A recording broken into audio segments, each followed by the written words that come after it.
Welcome to study 24 Udaipur. इस video में हम बात करेंगे राजस्थान कर्मचारी चयन बोर्ड जयपुर RSSB जयपुर के द्वारा एक विज्ञप्ति जारी की गई है।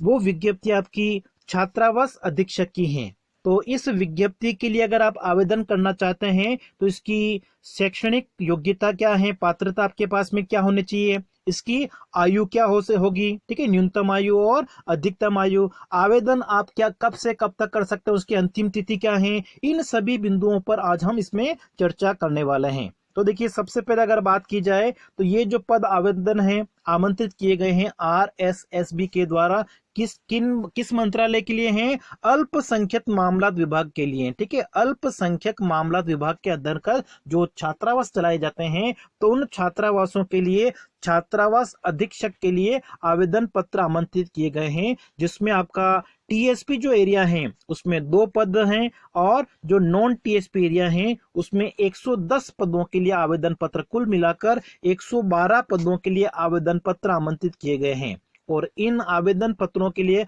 अगर आप अप्लाई करना चाहते हैं, ऑनलाइन अप्लाई करना चाहते हैं, तो जो आपकी CET एग्जाम हुआ था, CET, ठीक है, कॉमन एलिजिबिलिटी टेस्ट, समान पात्रता परीक्षा 2022, ठीक है, अगर उसमें आपने अप्लाई किया था, अगर आपने CET 2022 में अप्लाई किया था तो फिर आप क्या कर सकते हैं, इन पदों के लिए आवेदन कर सकते हैं। इसमें न्यूनतम आयु आपकी 18 वर्ष और अधिकतम आयु जो है वो 40 वर्ष होनी चाहिए। 40 वर्ष और 18 वर्ष के बीच में होनी चाहिए। आयु की जो गणना है वो 1 जनवरी 2025 के अनुसार की जाएगी, ठीक है। देखिए यहाँ पे लिखा हुआ है, अल्पसंख्यक मामला विभाग के लिए निम्नलिखित पदों हेतु समान पात्रता परीक्षा सीनियर सेकेंडरी जो ग्रेजुएशन लेवल की है 2022 में सम्मिलित अभ्यर्थियों से निर्धारित प्रपत्र में बोर्ड द्वारा ऑनलाइन आवेदन पत्र जो है वो आमंत्रित किए गए हैं।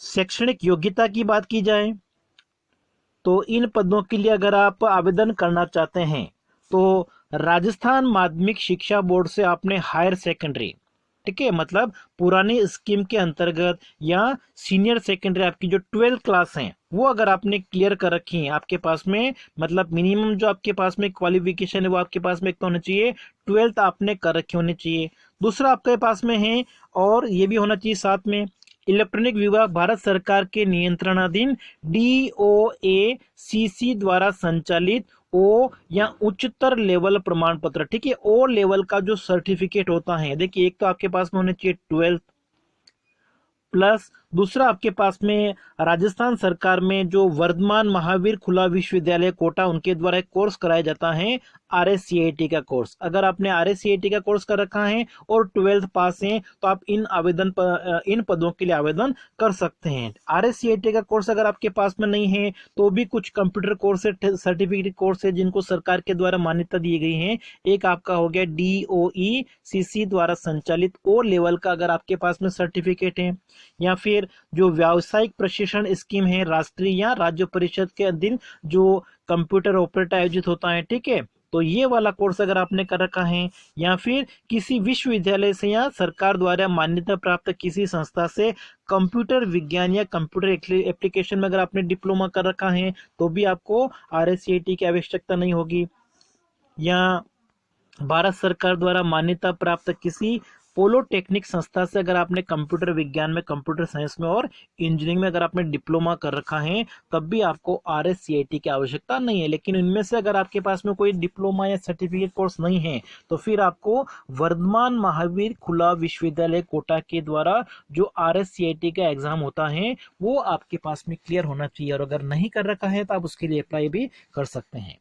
अब देखिए, इसमें अगर हम आवेदन पत्रों की अगर बात कर रहे हैं उसमें कुछ विशेष बातें आपको दी हुई हैं अभ्यर्थियों के लिए विशेष निर्देश, ठीक है, कि जयपुर दिनांक 23 मई 2022 की पालना में समान पात्रता परीक्षा सीनियर सेकेंडरी लेवल 2022 की पात्रता परीक्षा बोर्ड द्वारा आयोजित करवाए जाकर परीक्षार्थियों के स्कोर कार्ड जो हैं 16 मई 2023 को जारी किए गए। मतलब CET का जो एग्जाम है CET 2022 आपका जो सीनियर सेकेंडरी लेवल का होता है वो अगर आपने दे रखा है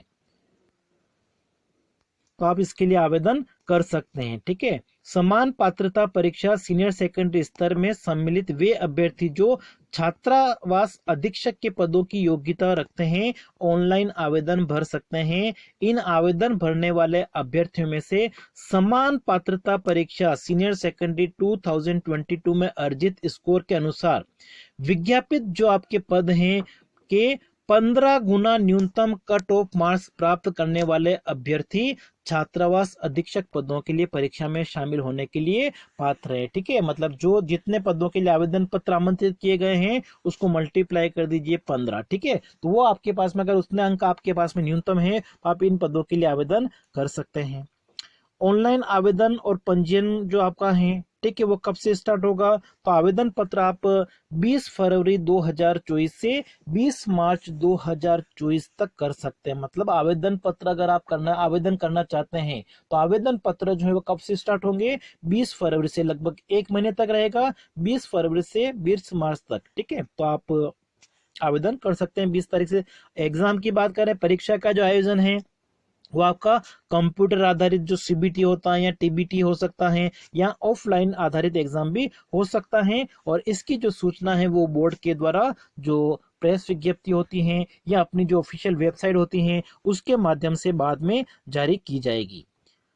अब इन पदों के लिए अगर आप आवेदन करना चाहते हैं, ठीक है, तो आपका रजिस्ट्रेशन शुल्क क्या लगेगा? जो आपकी ओटीआर सिस्टम है भारत राजस्थान में, जैसे वन टाइम रजिस्ट्रेशन है।